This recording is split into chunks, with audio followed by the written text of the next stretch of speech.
వీటి ప్రజల విముక్తి పోరాటాలు వర్ధిల్లాలి ఆదివాసీ పోరాటాలు వర్ధిల్లాలి ఆదివాసీ పోరాటాలు ఆపివేయాలి ఆదివాసీలపై దాడులు ఆపివేయాలి కేంద్ర రాష్ట్ర ప్రభుత్వాల దాడులు ఆపరేషన్ కగార్ను వెంటనే అడవిపై జరుగుతున్న విధ్వంసం వెంటనే అడవిపై ఆదివాసులపై దాడులకి వ్యతిరేకంగా ఆదివాసులపై హత్యలకు వ్యతిరేకంగా ఆదివాసుల హత్యలకు వ్యతిరేకంగా పోరాడదాం రాజ్యహింసకు వ్యతిరేకంగా పోరాడదాం రాజ్యహింసకు వ్యతిరేకంగా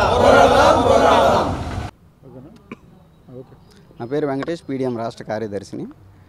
ఇటీవల కాలంలో కేంద్ర ప్రభుత్వం అవలంబిస్తున్న ఆదివాసీలపై చేస్తున్నటువంటి దమనకాండను మేము ఇటీవల బయటకు తీసుకురావాలనుకుంటున్నాము.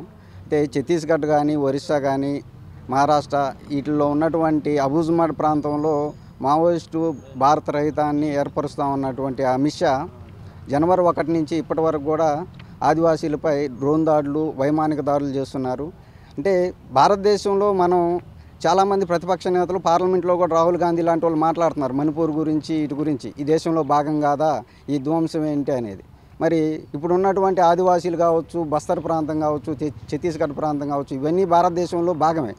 అక్కడ ప్రజలు జీవిస్తున్నారు.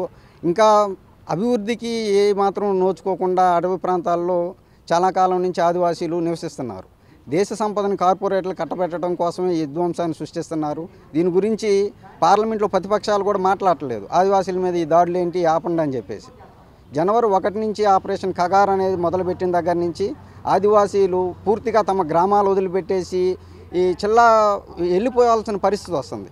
మహిళలను అయితే అత్యాచారాలు చేయటాలు ఇవన్నీ కూడా బయట ప్రపంచానికి ఏం జరుగుతుందనేది తెలియజేయట్లేదు. ఒక ఎన్కౌంటర్ జరుగుతుంది, పోలీసులు ఏదైతే ప్రకటిస్తారో అదే మీడియాలో వస్తుంది. కానీ వాస్తవానికి అక్కడ చాలామంది బయట ప్రపంచానికి చెప్పాలని చెప్పేసి సోషల్ మీడియా ద్వారా ఎంతో ప్రచారం చేస్తున్నారు. మా ప్రాంతానికి రండి, ఇక్కడ ఏం జరుగుతుందో మీరు పరిశీలించండి, ఇక్కడ ఒక విధ్వంసం జరుగుతుంది, మా మీద బాంబింగ్ చేస్తున్నారు, వ్యవసాయం పనులు చేసుకోలేకపోతున్నామని చెప్పేసి ఆదివాసీలు మాట్లాడుతున్నారు. ఏదైతే కార్పొరేట్ కంపెనీలకు మైనింగ్ పర్మిషన్లు ఇచ్చారో అది దానికి వ్యతిరేకంగా ఆదివాసీలు ఉద్యమిస్తున్నారు. ఆదివాసీల ఉద్యమాన్ని మావోయిస్టులు బలపరుస్తున్నారు.